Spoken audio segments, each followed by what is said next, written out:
And good morning. Welcome to another edition of the Northland Sports Page. It's Brian Prudhomme. It's Jon Carlson. Good. A pair that you should get used to during the prep hockey season. No, Dave Cook is not still ill. He is off the injured list or the illness list. This was a planned absence. Nobody needs to worry that we broke up because he missed our anniversary show and he's missing the week after. But this part was planned.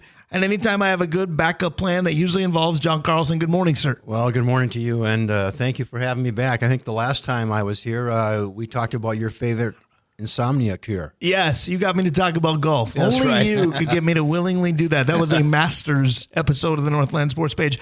Hopefully we've mastered the art of doing this show together for today. Absolutely. I'm looking forward to it. It should be a lot of fun conversation. I'm looking forward to listening to Paul Allen, see what he has to say about the Vikings. Absolutely. He's going to kick hour number 2 off at about 5 after 11. He'll join us today.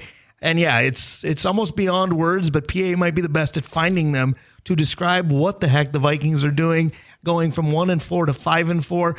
I say, what the heck are they doing? But it's all been positive, so maybe I shouldn't phrase it that way. It's just the mystery of, again, like I opened time for 2 more with last Sunday after the win over the Falcons. How in the world did we get here? Yep. Hopefully PA can legitimize it for us. Well, it was fun to listen to the game last week, especially a couple of the comments he made about the defensive plays. I mean, it's like, way to go! And it's just like, oh, okay, way to go, PA. Right. He's getting into it too. This season's turned around a bit. So we want to thank the Vikings for giving us a little bit of joy. You thanked me for giving you the opportunity to be here. I want to start the day with a thank you because it is 11/11, which means it's Veterans Day. So I got to thank everybody who's served, who continues to serve. That includes you. Well, thank you very much. It's like I kind of come from a family that has a military background. My dad was a naval recruiter here in Duluth, and my brother went on to serve during the Vietnam War and actually served in Vietnam. And I was a Vietnam era veteran. I was lucky enough to serve in Naples, Italy. Which wasn't a bad place. I was going to say, have you been back with more of a casual theme to Naples, Italy? No, I'm not. But later this year, we're going back to France and Germany. So I was going to say, you're about to take a European holiday trip. That should be a lot of fun. I'm looking forward to it. I've never been to either France or Germany, although the unit I was stationed with in Naples, Italy, we did a lot of flying up to Germany. I never was lucky enough to grab onto one of those flights. Well, there you go. So you talked about Germany. You might have some beer consumed, I would assume. Yeah. And you talked about PA coming up at 11:05. Coming up in about 25 minutes, we've got Dave Hoops. Are you going to ask him a little bit about what German lager should you be trying? Yeah, what German beer I should be drinking. I was going to say, let him be your tour guide, not necessarily geographically speaking, but beer speaking, he's the best. Ein Bier, bitte. Exactly. I haven't learned to speak German one way or the other, or to learn how to have a beer before noon. We're here with you till noon. Yep. But again, thank you to the veterans. You hate to even think, what if those that answered that Call of Duty hadn't?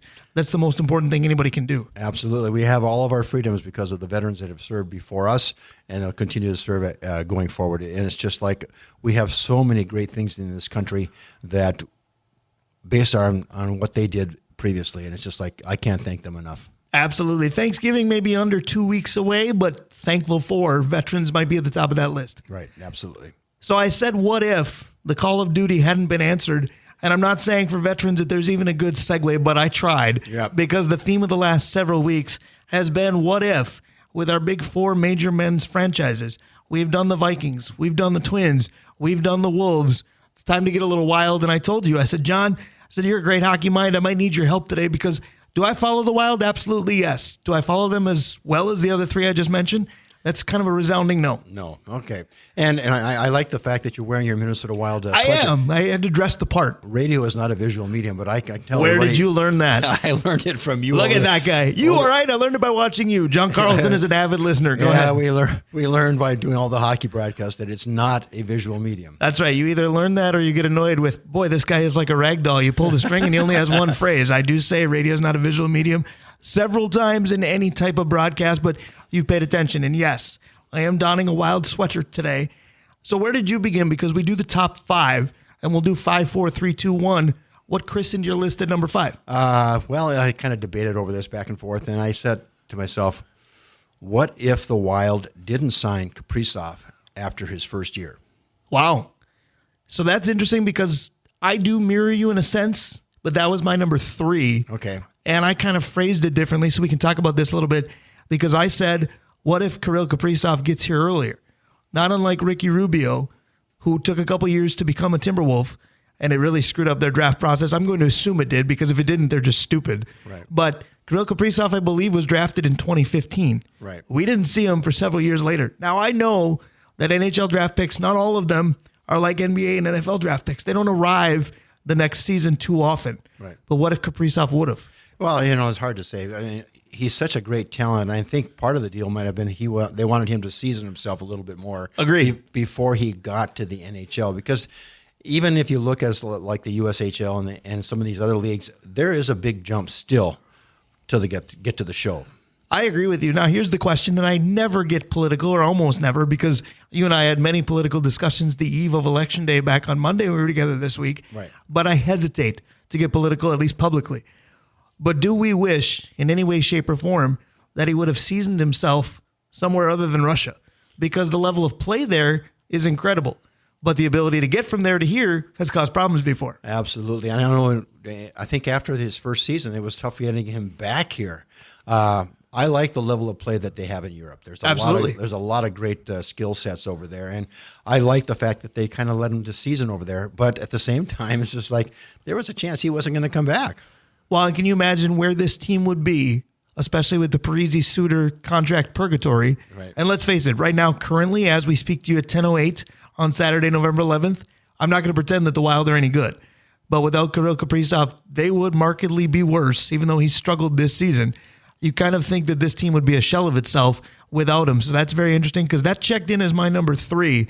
My number 5, since Kaprizov was your number 5, I'm interested to see how you'll feel about this. Uh-oh. Because I went with, what if Jacques Lemaire never coached here? Because we talked about this a little bit with the Timberwolves as well. Dave Cook said Bill Musselman made the mistake of making the Timberwolves too good too early, and they didn't get to build their franchise by drafting in the top 2. They were stuck at 8, 9, 10. I kind of look at it the other way. I don't blame Jacques Lemaire for this team being too good too soon.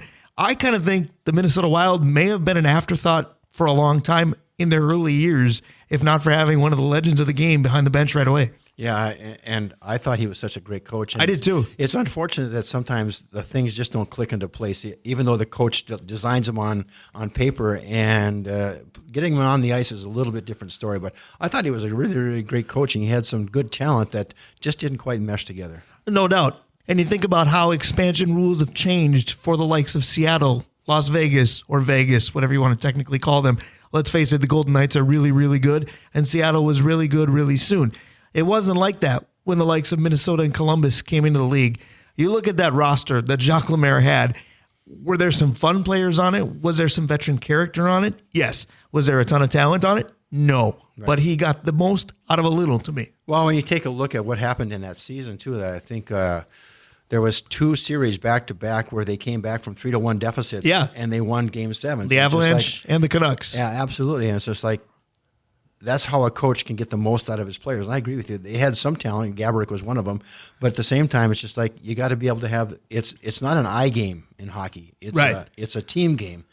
But we'll go to that a little bit later about talking about Gaborik. Yeah, there was no eye in team, but there was an eye in win, and Jacques Lemaire had several of them, both with the Wild and obviously much before. So he was my number 5. We've already talked about my number 3 because that was your number 5. So let's meet in the middle with number 4. Where did you go for that? What if the Wild make it past the first round?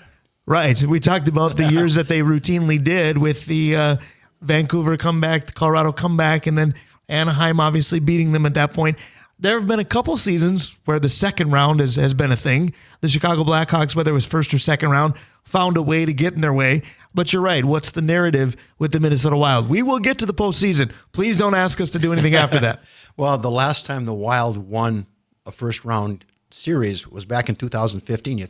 That's like 8 years ago, and it's like you take a look and it's just like lost first round, missed the playoffs, lost first round, It's like, okay, is this the season they're going to turn it around? At their current place right now, I don't think so.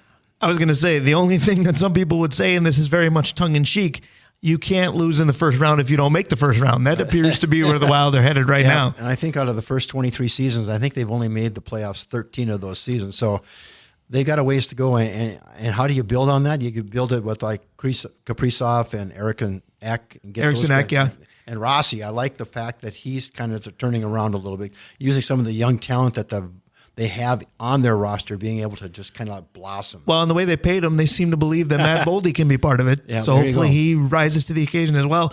The interesting way to word that, and I didn't put this on there, but I thought about it, that didn't make my list. It's a great call. What if the Wild were known for something other than, hey, we appeared in the playoffs, hey, don't blink because we're gone. Because if you look at it, I think the Wild have one of the longest active streaks in sports in qualifying consecutive seasons for the playoffs. Right. Again, that's at risk this year. We'll see if they can turn it around. But I think the way that I might have worded that, John, is what if the Chicago Blackhawks didn't exist?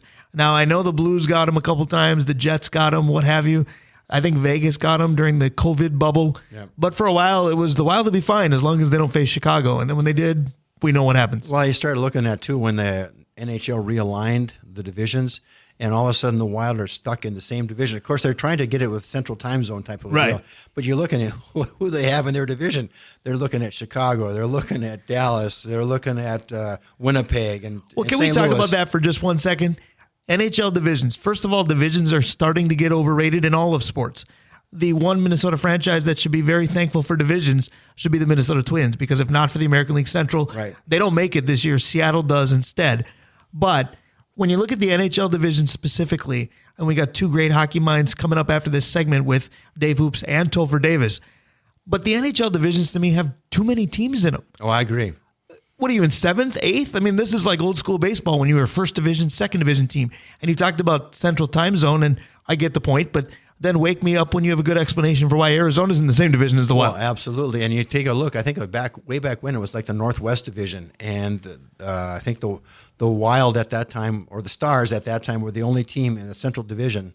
I mean, they were the only team in the Central Time Zone that were in the Northwest Division. It didn't make a lot of sense. So I think the Stars were advocating to get into a Central Division.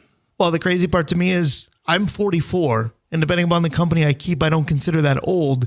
But in division sense, I maybe am the oldest of old school because I still miss the old Norris. I miss Toronto, Detroit, Chicago, and Minnesota being in there as well. I keep on going back and St. Louis, of course. The old six. I mean, the original six? The original six. I just love watching some of those. And I like the Blackhawks. I really have been a big fan of the Blackhawks from way back when. I think my son has a Jonathan Taves autographed jersey. Nice. And I've been a big, huge fan of the Chicago Blackhawks. And they're not doing very well this season. I'm sure Nomir Kyver is going to turning that. But they've got that Bedard kid. And that is a little bit worth watching. Is he any good? Yeah, he seems to be okay. Oh, this hockey thing might work out for him. Didn't he have like a 4-point night or something like that? He's been eye-opening to say the least. So, that's a bad team that you think is going to get good eventually. Right. How long will it take? We'll see. My number 4, Dave Cook's not here today. This, again, was a planned absence for him. And I try to know my audience. And I've worked with you on a number of things, hockey, football, the Northland Sports page. And I thought, what can I bring up that is beyond pertinent to me, but I think that the member of my audience in studio would enjoy? Your favorite topic in sports is goaltending. Bingo. My number 4 was, what if Josh Harding never gets hurt, or if you want to call it sick? Yeah. What happens to his career? What happens to that position for Minnesota? Yeah, and it was such a great loss when he came down with MS. And right. And he still is a great, great part of the Twin Cities community, and he's always active and doing different things. So he was a big loss as far as I was concerned, because you and I have talked many times on hockey broadcasts that I look at goaltending is where the whole thing starts. Right. And there's a reason they call it building it from the back end out. Yep, you can't get much further back than the goalie. Yep. And you rely on the goaltender. The goaltender should make the first save. And I think a lot of times, I was watching the Wild the other night, and I watched the Flower make the first save, and then he made the second save, and there was the defense after that. So I think the loss of Harding was a what if, like the North Stars would have.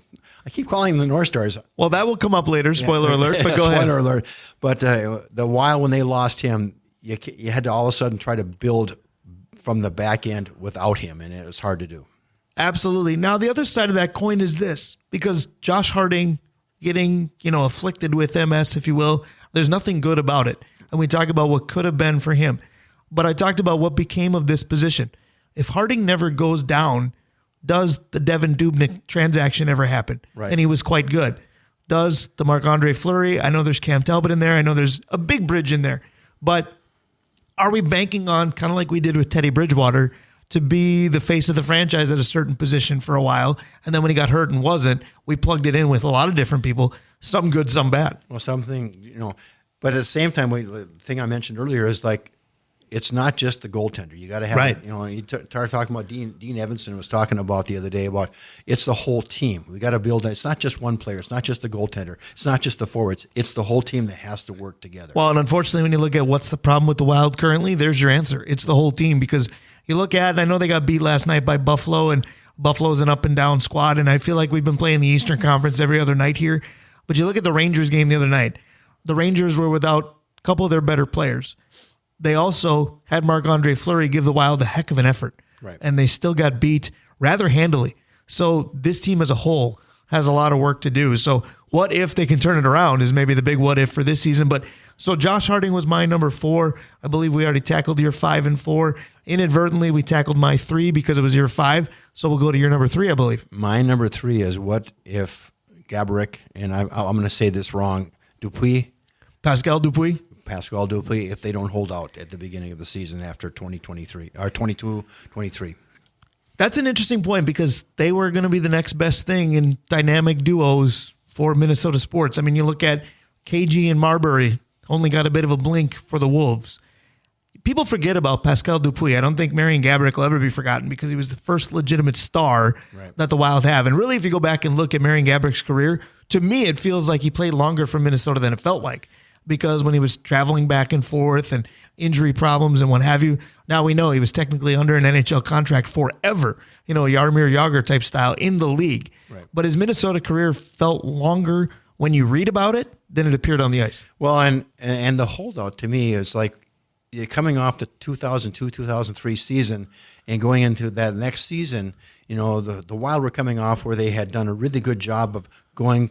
They won back-to-back series, and all of a sudden they're playing in the conference finals, and so they got a lot of momentum going into that. But when they had the holdout between those two guys, and all of a sudden the Wild didn't play very well the first month of the season, and by the time they got back into the roster after they signed their contracts, all of a sudden they're not in game shape. And the Wild kind of floundered at the beginning, but toward the end of the season, I think they ended up with like a 30-29 record or something like that. So if they would have had them from the beginning, who knows what would have happened that season. Well, and the other thing, too, because this is a reach of a segue, but I like to do that, is that it changed the way that contracts are presented to players, because it moves into my number 2. And as I tell you my number 2, I want to foreshadow it by saying I didn't necessarily mean this positively or negatively. I think it's just a great talker, because we're kind of in the purgatory that is the result of it now. Yep. Number 2 for me is, what if Parise and Suter never come here? Well, and that's my number 2 as well, if they didn't sign to those long extended contracts. Well, and we can talk about there's negatives to it now, and they never did quite elevate us to the winning level we thought they would.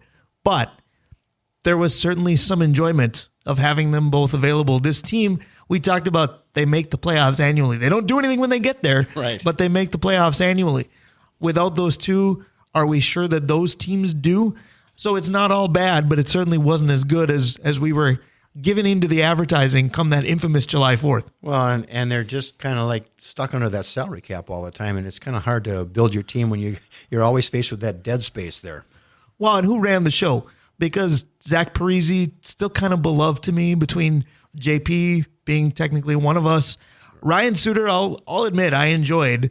A lot of people didn't, and it sounds like personality-wise, he wasn't a real treat either.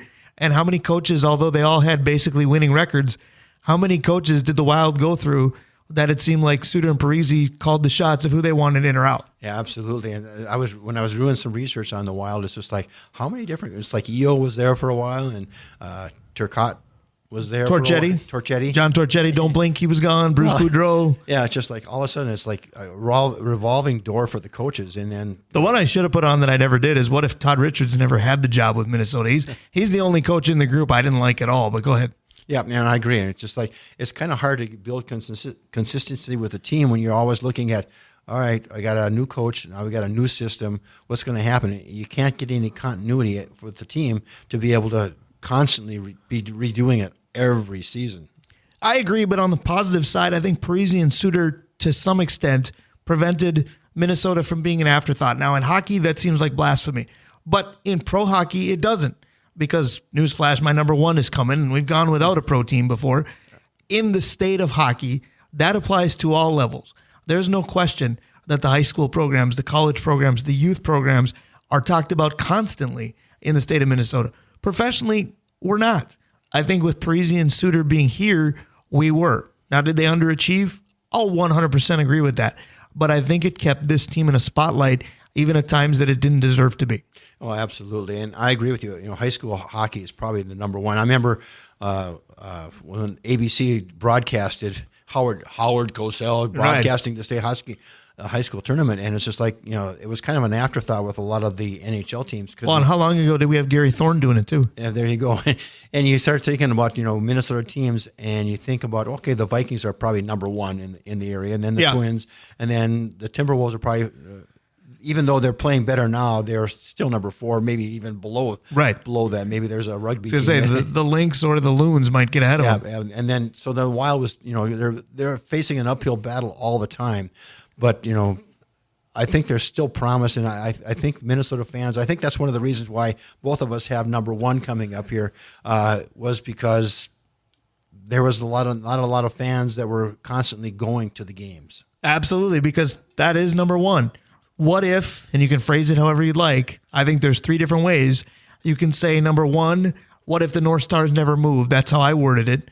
It's about the Wild today, so you can say number 2 is, what if the Wild never existed? Because that's 2 ways in itself to look at it. You can say, what if the North Stars moved and they never got a team back? But if the North Stars don't move, the North Stars are obviously here.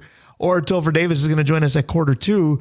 He would say, what if Norm Green didn't suck? Because that's the reason the North Stars moved. Yep, absolutely. And I take a look at the North Stars when they finally moved. They had a lot of great talent. Right. I mean, you take a look at Mike Modano. He's on there.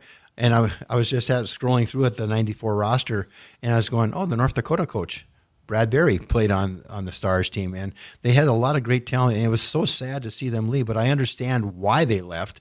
It was financial reasons, and they weren't drawing a lot of fans. And I was going, well, maybe it was because Met Sports Center, the complex, was now the Mall of America. It's down by it's now the Mall of America. But maybe it was hard for the fans to say, I don't want to drive that far. How many games did you go to at the Met? And when I say the Met, I mean Met Center, not Met Stadium. Well, I went to, and it was kind of interesting, a bunch of us from Ridgeview Country Club went down to see the Blues play when Brett invited us to come down there and go down below after the game and all that kind of stuff. And I remember the game because I don't remember if they won or not, but Mike Liut was in goal for St. Louis, and it's like, Liut's not that good. See, I went to 1, and that's part of the problem maybe with my age. I think I was 11 or 12, and they were gone by the time I was, in high school. And I saw them play Detroit. And I think going in, we might have been more excited to see Detroit because this was Yzerman, Fedorov, and I think Bob Probert was on the Red Wings back then. So it was as much going to see Detroit as it was to see the North Stars. The North Stars won, and if you remember the way the Met Center was set up is you are right on top of the play. I mean, you feel like you're borderline on the boards. Yep. And that to me was really neat. As a wide-eyed middle school age kid and the North Stars dominating, I thought it was neat. Well, don't blink and they were gone. Yep, absolutely. And we enjoyed it going down there because it was fun. It's like you seeing one of the guys you play golf with all season. It's just like, oh, he's out on the ice. Oh, okay. He's not a bad player. That is a different perspective. He's more than just a scratch golfer. The other part, too, because Minnesota sports fans, I feel like in general, love to think that automatically if somebody leaves, that could have, should have, or would have been us. We do it with David Ortiz all the time. He left Minnesota, he goes to the Red Sox, he becomes all world. Everybody says, well, he would have done that here. Now, if you're a seasoned Minnesota fan, you probably would have thought he would have got hurt again and his career would have ended immediately. But where I'm going with this is, look at what the Dallas Stars have been. I mean, within the blink of an eye, they were Stanley Cup champions after leaving here. So who's to say that couldn't happen to Minnesota immediately after? In fact, that Stanley Cup team that Dallas had right away had the likes of Brett Hull, Derek Plant, and Jamie Langenbrenner on it. Right. How meaningful would that have been to have them all playing as Minnesota North Stars and winning it? Oh, absolutely. It would have run, all of a sudden the ticket sales would have gone through the roof the next year. And it's just like, it's unfortunate that they left, but I understand the reasons why they did leave. And maybe it's a blessing going forward. I know there was some negotiations where with the Target Center that fell through because the Winnipeg Jets were going to come after the Stars left. I remember that. And the Winnipeg Jets were like a combination of, I forget how many different teams. And just like, I went back and did some research. You're talking about the Atlanta Flames, the Atlanta Thrashers, right? And the Cleveland Barons. I was going to say we could make a long list of defunct NHL franchises. I remember all those teams kind of got merged together, and it's just like, okay. But the Stars, they were just fun to watch. It was a fun team.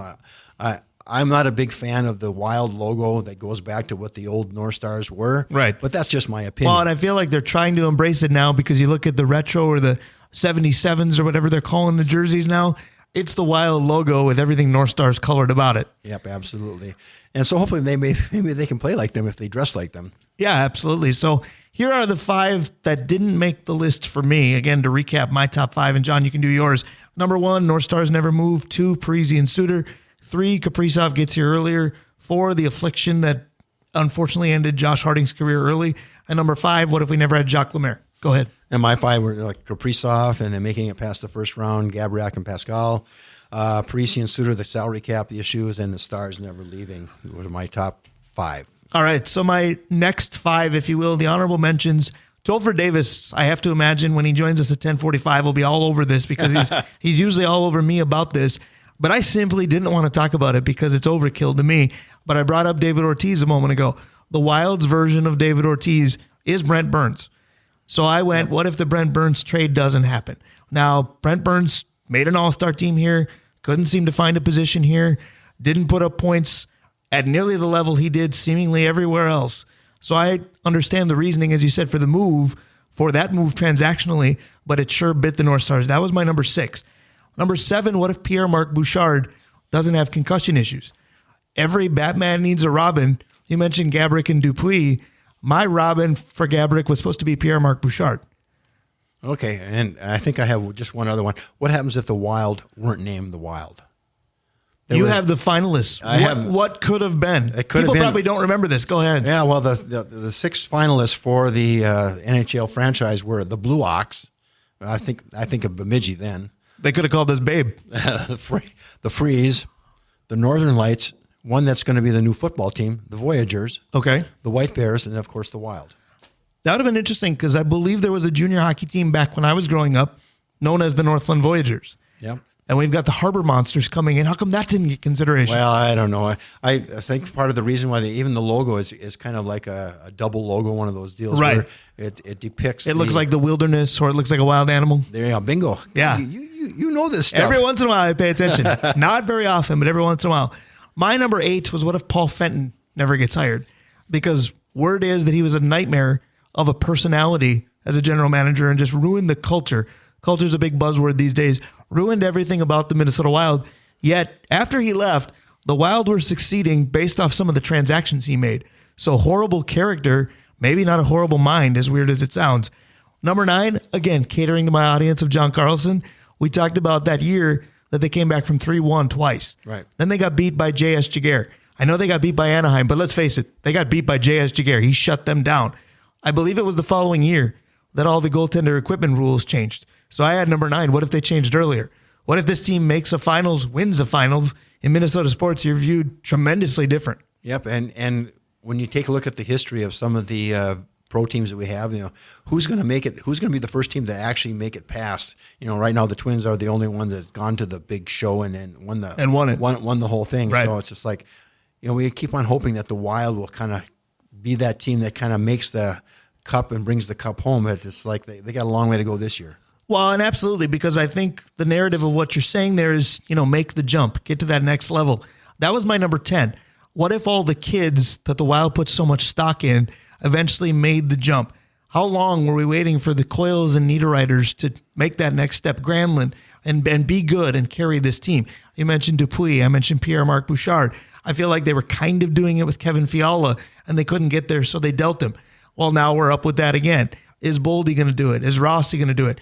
We seem to always have one guy that we view as a linchpin. We need 2, 3, and 4, and are they ever going to get there? Well, and then also on the other side of the coin here, you take a look at Marc-Andre Fleury is 38 years old, and the way he moves at 38 is like, I wish I could do that now. But, they got to start from the back end, and who's going to be coming up? Do they have somebody in the Iowa Stars that's going to make it up, or the Houston Aeros? You got to look from the back end, and it's like that's how they're going to have to make the jump. We'll find out. Marc-Andre Fleury is moving well at 38. Problem is, I moved like I was 38 when I was 6. Brian Prudhomme, Jon Carlson. Jon Carlson is a Navy man. Happy Veterans Day to everybody. Bumping out within the Navy. Stick around. Dave Hoops joins us next. Northland Sports Page. Brian Prudhomme, Jon Carlson filling in for Dave Cook. Stick around. We'll be right back. In heaven, there is no beer, but in my life, there's plenty. Thanks to Hoops Brewing. That's one of our illustrious sponsors here on the Northland Sports Page. Also, Arola Architecture Studio, OAR Holdings of Duluth, Kraus Heating and Cooling, your Carrier HVAC authorized dealer, Advantage Emblem and Screen Printing, Sammy's Pizza, the Blackwoods Group and their plethora of locations around the Northland, Avenue 45, Mount Royal Bottle Shop, Stewart's Bike Sports and Trophies, Pure Bee Resorts, Kohler Toyota and Kohler Hyundai, and our friends at Comfort Systems. Speaking of our friends, Jon Carlson, we've got a good friend of ours on the phone ready to join us. Absolutely. I've known Dave for many, many years back when my son Connor played with Finn hockey, and then when my daughter Elise played with Daisy in soccer. Getting to know both of those kids have been a pride for me as well. Daisy, I was her volleyball announcer, and Finn, little did I know I would get to do some of the play-by-play of his hockey career. Right. Two great ones. And again, speaking of a great one, the patriarch of that family might be the greatest. Dave Hoops is with us. He's in Madison today, the well-traveled Dave Hoops. Good morning, sir. Good morning. Thanks, guys, for that very kind beginning. Yep, Finn and I are going to a game today, Northwestern, Wisconsin, trying to play their way into some, unnamed bowl with another 6th win here today. We'll see what happens. Now, I rarely cheer for the Badgers, but if they're going to get it, they might as well get it now because Gopher Badgers is looming on the football schedule. So if the Gophers need to get bowl eligible and need to beat Wisconsin, I'm just assuming that they do that. So if the Badgers need to get bowl eligible by winning today, I guess I'm okay with it. Yep. Well, Purdue, the Gophers can win today and do the same thing. And then actually we're going to that Thanksgiving game in the city at TCF, Badgers, Minnesota. So they'll both be probably eligible at that point. Now they're just playing for what? Christmas Eve, New Year's Eve, I'm not sure. Yeah, maybe even before that because this has been underachieving seasons for both of those programs. Speaking of the Gophers, Minnesota sports is used to collapses. The game against Illinois last Saturday, that was one for the ages, unfortunately. Yeah, there's been a few of those this year. The Northwestern game comes to mind as well. Right. We'll see. I root for them. I root for their basketball team harder. But they're probably not going to be good either. We'll see what happens. No, that basketball team looked good last night. I'll tell you what, it was a strange night for Minnesota sports, particularly in basketball, because they got wins over San Antonio, and usually you go, wait, what, wins? But the Wolves beat the Spurs, and then the Gophers beat University of Texas San Antonio. So put that in your marquee victory column, and I mean that with heavy-laden sarcasm for sure, but wins are wins, and we'll take them. But back to that Gopher-Illinois game, Dave, because it segues nicely for me. The Gophers ended up collapsing against a backup quarterback who didn't expect to play. You know where I'm going with this, because last Sunday in Atlanta, the Vikings knew they had acquired a veteran quarterback who had done some starting, who maybe would see the field, but talk about pressed into emergency action and responding. Holy cow, Josh Dobbs. That might be how I start the conversation with PA in about a half an hour, simply by saying, holy cow, Josh Dobbs. How much fun was that? Well, PA is obviously going to be a lot more eloquent than I am, but I cannot even tell you just a couple highlights, 2 4th downs with his legs, the not knowing even the names. It was like playground ball. The guy's like, I'm going here, I'm going here. It was incredible. And the guy is obviously smart as a whip. I imagine I'm going to predict maybe 75 yards on the ground tomorrow for him. Let's hope. That would be interesting. My new favorite catchphrase, besides radio's not a visual medium, has become, this isn't rocket science, it's football. Well, I'll tell you what, for the Vikings, it's combo platter because you literally have a rocket scientist at the quarterback position. But yes, if you would have told me that this team, first of all, would start 1-4 in the unthinkable way that they did, and then lose Kirk Cousins and Justin Jefferson both and go undefeated in games where they have not played, this is insane. Well, I've been telling you this. We talk, and I imagine we're going to probably pick up another 2 or 3 wins in this stretch, and then there'll be playoff talk, and then Dobbs is going to win a playoff game, and all of a sudden he'll be the Messiah in this state. You know how it is. Yeah. And then Kirk comes back, and everything will be just fine, and at least that's how I see it. Maybe even 2 wins. We'll see. It is going to be interesting. I'll kind of say what I said last week because I think the same theory applies to Josh Dobbs as it did with Jaron Hall. Nobody's excited about the fact that Kirk Cousins is done for the season because Kirk was playing really well. There is obviously some excitement that Justin Jefferson is either at or nearing a return. but it just feels like a different vibe watching the unknown piece at quarterback. You mentioned the mobility. We're not used to that. In no way, shape, or form will I say that either Jaron Hall or Josh Dobbs was going to or is better than Kirk Cousins. I think that's blasphemy. But the intrigue of the unexpected, I think, is huge, don't you? I really do. And I also just want to mention, I just don't want to see history repeat. I don't want Mr. AR coming here. And both these young guys have shown that they have different skills. Obviously, we can wait on the youngster, and he can continue to develop if Dobbs can play the game. And maybe Kirk comes back easier after his injury after this point. But, yeah, it's really fun to watch, and these are winnable games. Although New Orleans is going to be a handful. Carr's been really good lately, I think, and their D-backs are good. We'll see. Yeah, I am a Derek Carr fan. People who know me probably aren't surprised by that because a lot of people have said Derek Carr and Kirk Cousins are kind of the same guy, but that will be a challenge. And for those of you that can't translate what Dave Hoops was saying, Mr. AR that he doesn't want is Aaron Rodgers, of course, doing the Brett Favre trick of Green Bay to the Jets to Minnesota. I hope nobody wants that, but time will tell on that too. Who knows if he's going to come back this season and play for the Jets. His recovery appears to be ahead of the game. Speaking of being ahead of the game, Dave Hoops, the holiday season is here. You've got all kinds of holiday beers. You've got Cranfest for Thanksgiving. You've got the beloved, and I can't even say that enough times, how much I like cherry ale for Christmas. How are we doing with the holiday beer countdown? We're doing great, and thanks for mentioning that because it is, it's Cranfest right now. We just finished Apple, which was like the harvest beer. Cherry is made, and the fruit is being shipped next week. And the blueberry pale, another harvest beer, is in the tanks, and everybody's been waiting for that. So everything's going really well. And then, of course, we're having a lot of fun because Rinkrad is back on tap, and it's a really popular beer because, well, it's named probably mostly, right. But it's a light beer, easy to drink, and it kind of segues into what this time of the year is about. So it's good stuff. Absolutely, it does. Speaking of Rinkrad, Jon Carlson, 2 weeks from today, you and I become Rinkrads, our first high school hockey broadcast. 2 weeks from today. And Proctor, go ahead. Yeah, absolutely. Hey, Dave, I got a personal question for you. I got to do a little training before I go to Germany. So what kind of beer should I be coming down to Hoops for to get a little training before I go to Frankfurt and then Munich? Well, thanks, John. And I will mention Munich is pretty much the best beer on earth. Make sure you go to Augustiner when you're there. Easy to find. You can't forget that. It's you should be writing things down like Dave Cook would be right now. Go ahead. But yeah, you want to. We always have 3 or 4 German lagers on tap, so I would highly recommend our Munich lager, which is the name is easy to remember. Okay. Our Kellerweiss and our Pilsner, both just we always make German lager beers because my entire career will be striving to make an amazing one, which I have failed at this point, but they're pretty good and they're authentic. So I would definitely just come in and pick one of the 3 I just mentioned or 2. Go for it. And for what people are wanting to consume, you've got cans and crowlers available to take out, correct? Of course. Yep, cans and crowlers, and we're actually going to start selling little tiny mini cans of our chili pepper beer to go, and also at some of our beloved local eateries that have the best Bloody Mary in town, according to them all. And so we'll just pair that up, and it's a perfect, it's a match. It's perfect. Outstanding. So we're chatting with Dave Hoops here on the Northland Sports page. Jon Carlson is in for Dave Cook. I'm Brian Prudhomme. Now, Dave, I warned you that I was going to try to be Dave Cook and come up with his life-altering questions today. I know already that I won't do as well, but I've got 4, and I hope you're prepared for these, and you can grade me when we're done. Sound okay?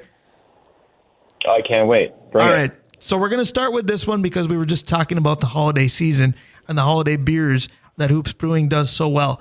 Now, when most people, and I just did it, I'm 100% guilty as charged. When most people talk about the holiday season, to me, they're absolutely talking about the holidays in November, December. We can name them all. We all know about them. And then, of course, got a New Year's Day is the end of the holiday season. So, guys, what's your favorite holiday taking the holiday season off the table? Oh, well, it's still Christmas. It will always be Christmas. All right, but let's pretend the holiday season is not available. So I can't give you Thanksgiving, Christmas, Hanukkah, Yom Kippur, New Year's Day. So basically, any part of the calendar that's not November, December, and January 1. Okay, I'm sorry that I fudged that. That's okay. Well, clearly my we birthday. know you love Christmas, but go ahead. Yeah, my birthday is my favorite holiday, and most of America agrees. So I'm just going to go with the 4th. All right, I'm going to go next because I do agree. You said most of America agrees, and for those of you that don't know, Dave Hoop's birthday happens to be the 4th of July, and that is 100% my favorite non-holiday season holiday. I love summer weather. I love baseball. I love food off a grill. July 4th, you routinely get all three of those. Sign me up anytime. Well, and you took the words right out of my mouth. July 4th is one of my favorites. To add to that, all the fireworks. I love watching all the fireworks. Duluth does a nice job of it, and even some small towns. I've gone to some fireworks displays in Spooner, Wisconsin, and it's just like, wow, where'd they get all the money for these fireworks? Right. It is interesting. All right, my second one, Dave Hoops. We just had an election day back on Tuesday. Obviously, very emotional one for a lot of people. Those who were supporting the winners, very overjoyed. Those who may have been supporting those that fell short, pretty upset. But let's say that sports was a bit of an election, specifically here in Minnesota. Now, the good news with city councilor and school board, there were some options where you could vote for more than one. But the races where you could only vote for one were the toughest. So I'm going to give you a tough sports question. Minnesota sports pro franchises are up for election. This state could only keep one. Which one you keeping? Oh man! Oh, that's a good one. Yes. Dave's he's gonna lose his spot here. Oh boy, that is rough. It's between two teams. I can't believe I'm going to say the Twins. That's really hard, Brian. It's an unfair question, but that's my answer. It is. It's a challenging one, and I'll tell you what, Dave Hoops, you and I are making for bad radio because you're giving your answers, and I'm going, yep, because I'm voting for the Twins as well. Now, they might be on a higher pedestal because Jon Carlson said it. They've gotten to the top of the show and won it twice. But for me, it's actually about the other levels that are available to the sport. We're talking pro here, not high school, not college. Those still exist. I love college basketball, high school basketball. I love college hockey, high school hockey. I love high school football, college football. All of those could still exist for me. Therefore, I can do without those pro franchises. I don't get a chance to get into it. Maybe it's because Duluth has no springtime. I don't get a chance to get into prep baseball. We have great teams, but I don't get a chance to be a big part of it. Same with college. I need my pro baseball. I need that going on in the summers, so that's why that gets my vote. Well, and mine are between the two, the Wild and the Twins. And, before we got married, I made my wife learn the Minnesota Twins song. There you go. So I'm going to go with the Twins. All right, Great. So 2 down, 2 to go. So we're back to Josh Dobbs as a topic. I was laughing on, I think, Tuesday or Wednesday this week because I get regular emails from the Vikings merchandise shop of new arrivals, shop for this, shop for this, shop for this. And you especially get them after they win.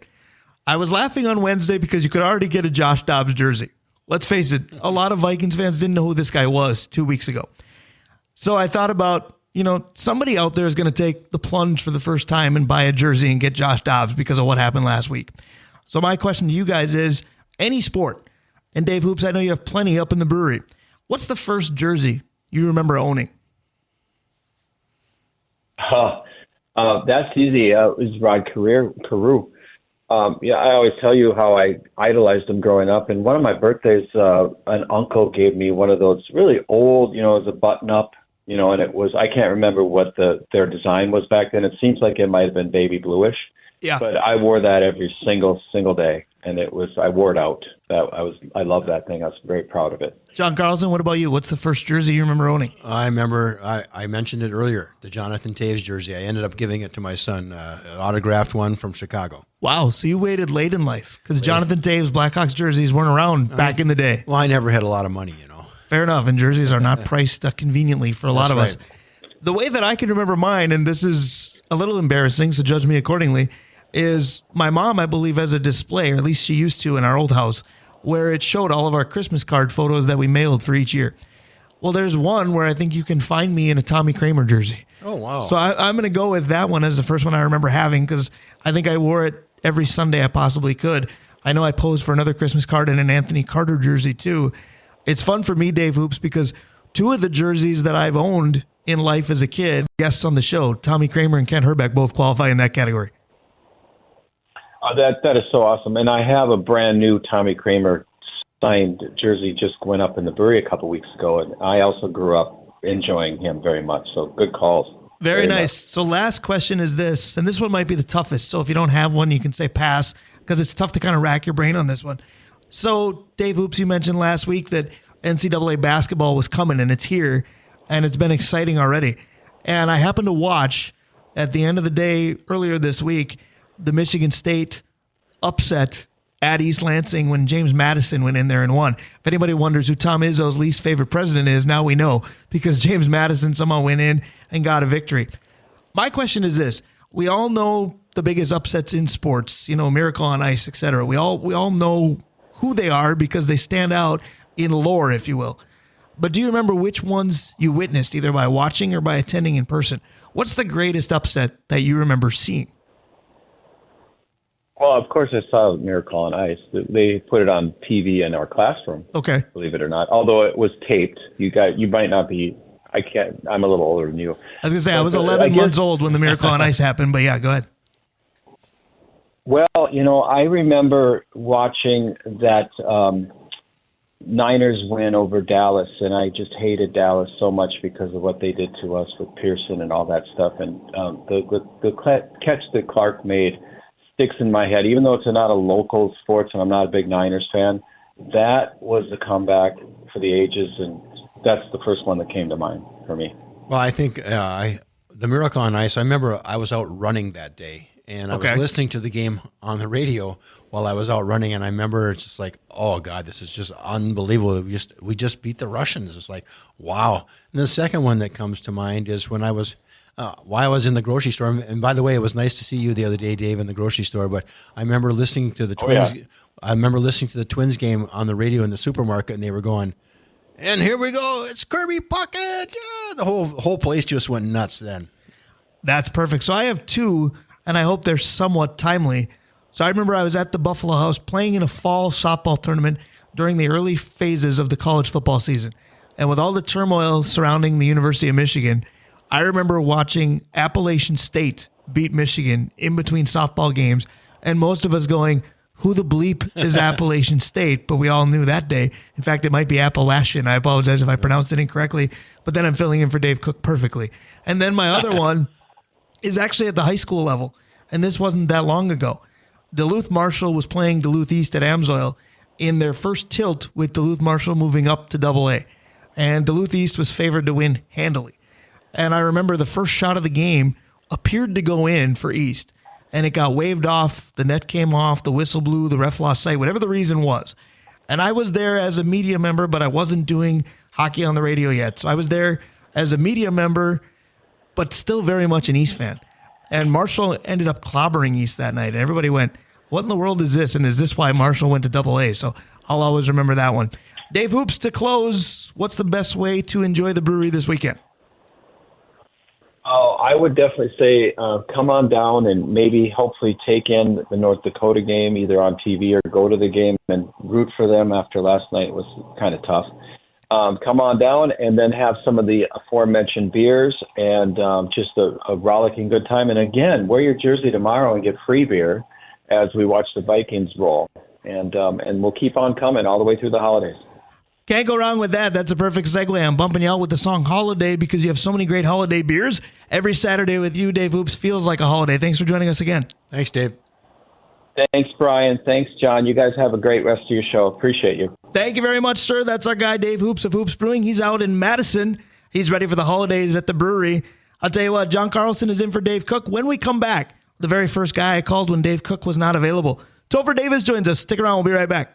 This country was built on a distinctly American work ethic, but today, work is in trouble. We've outsourced most of our manufacturing to other countries, and with that, we sent away good jobs and diminished our capability to make things. American Giant is a clothing company that's pushing back against this tide. They make a variety of high-quality clothing and activewear, like sweatshirts, jeans, dresses, jackets, and so much more. All made right here in the USA, from growing the cotton and adding the final touches. So when you buy American Giant, you create jobs for seamsters, cutters, and factory workers in towns and cities across the United States. And it's about more than an income. Jobs bring pride, purpose. They stitch people together.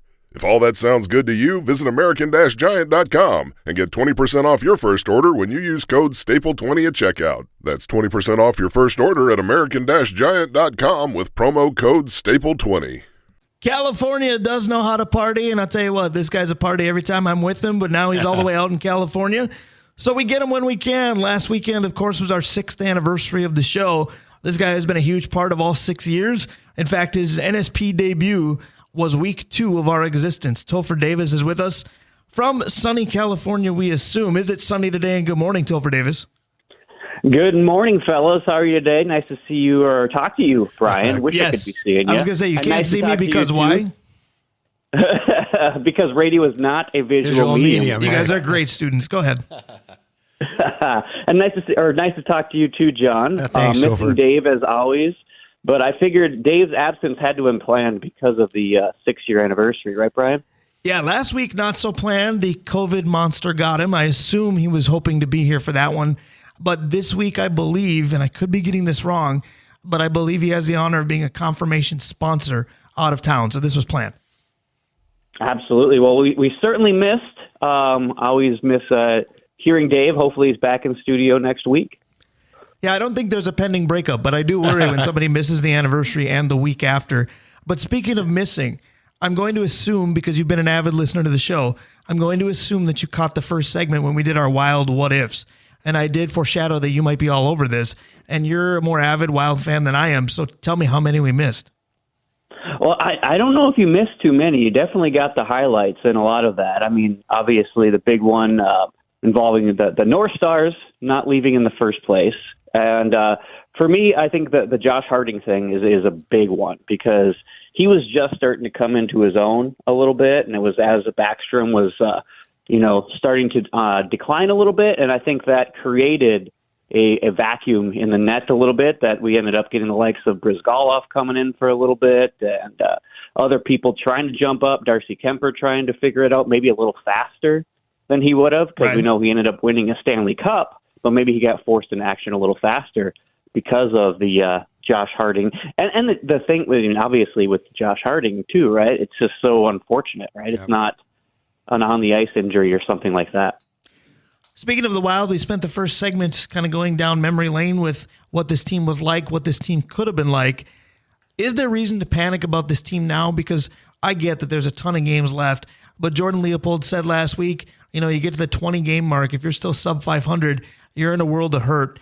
And you look at this team as they play. Yes, there are injuries if you want to talk world of hurt, but this operation just doesn't look very good to me.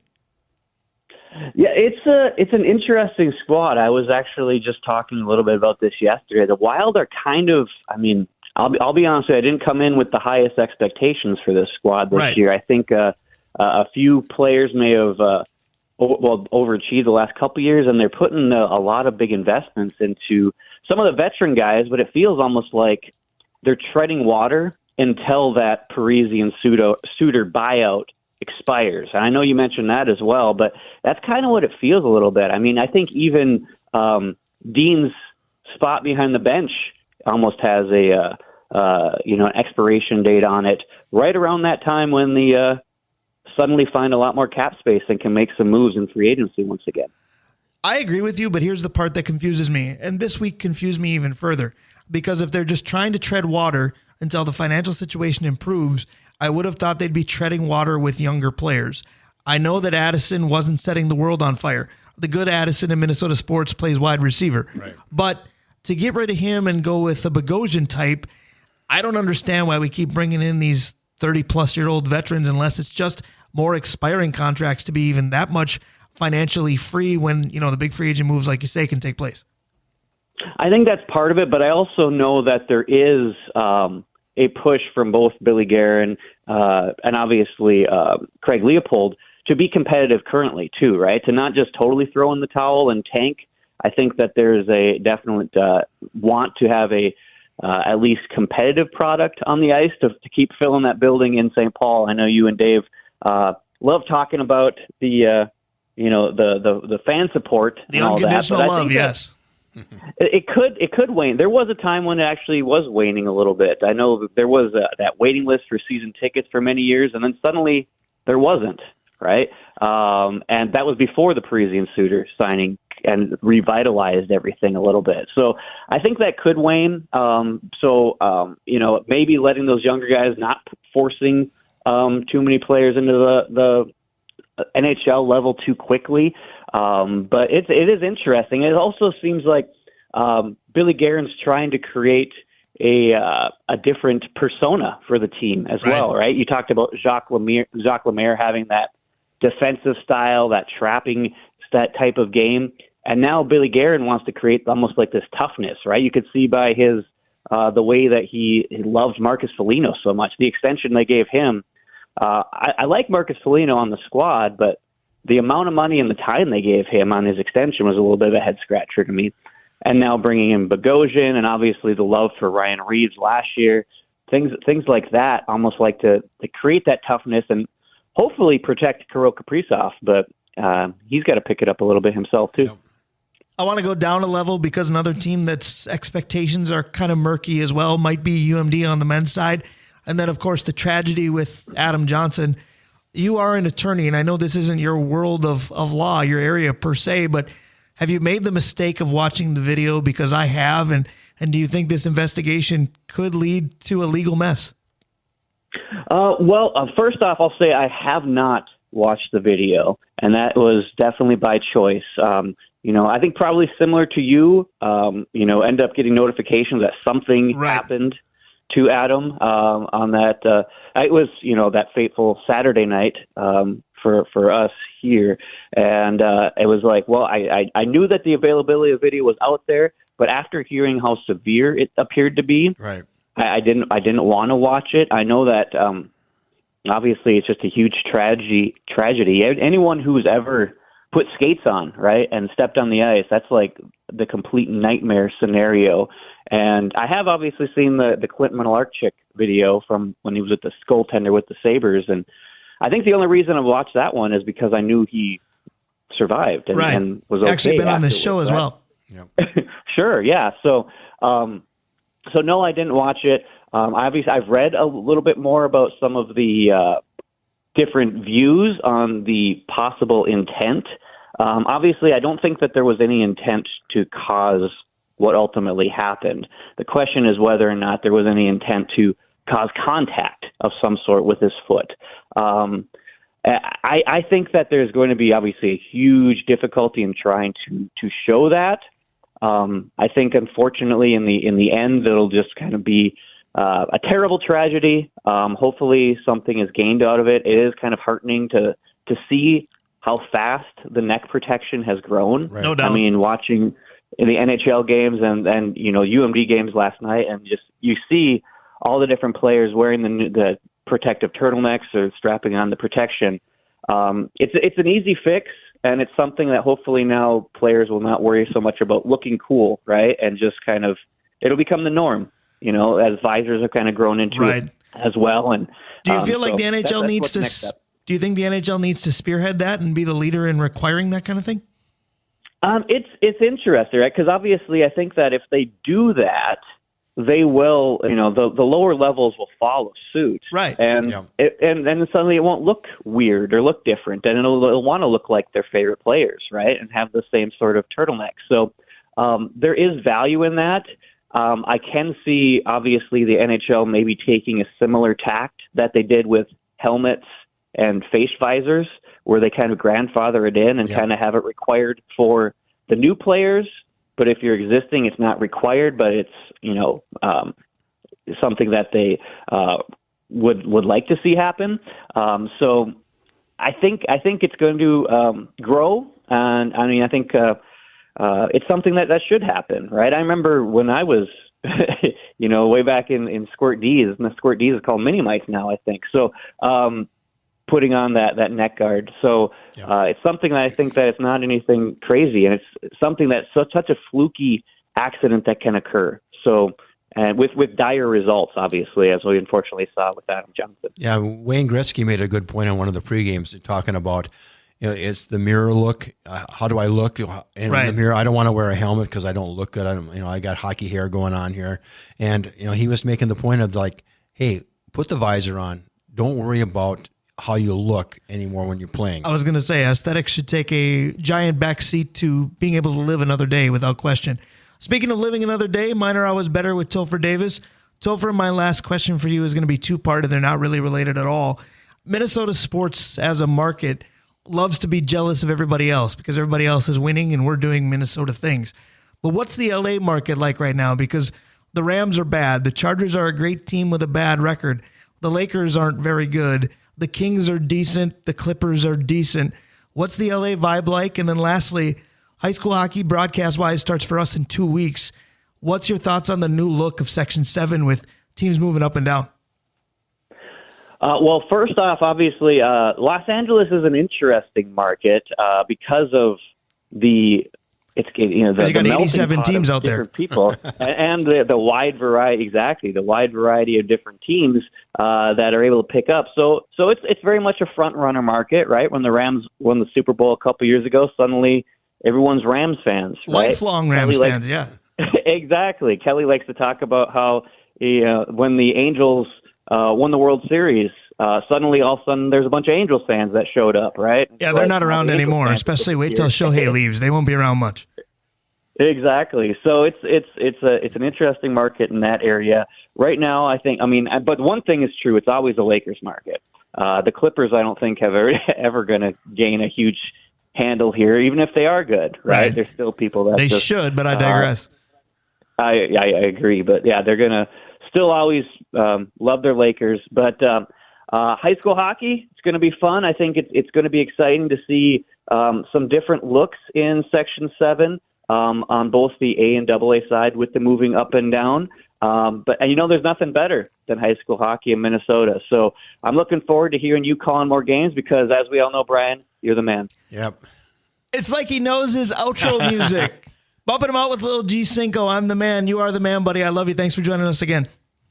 Of course. Thanks, guys. Thanks a lot, Brian. Thanks, John. All right, bye. See you soon, Absolutely. Dave. That's our guy. That's Topher Davis. Should have been part of the 6th anniversary, but just like the debut of the show, he was part of the week after. So we had him join us the week after. Hour number 1 is done. Hour number 2 is next. PA wraps his head around the joy and pain that comes with being a Vikings fan. Northland Sports Page, Brian Prudhomme, Jon Carlson. Stick around. We'll be right back.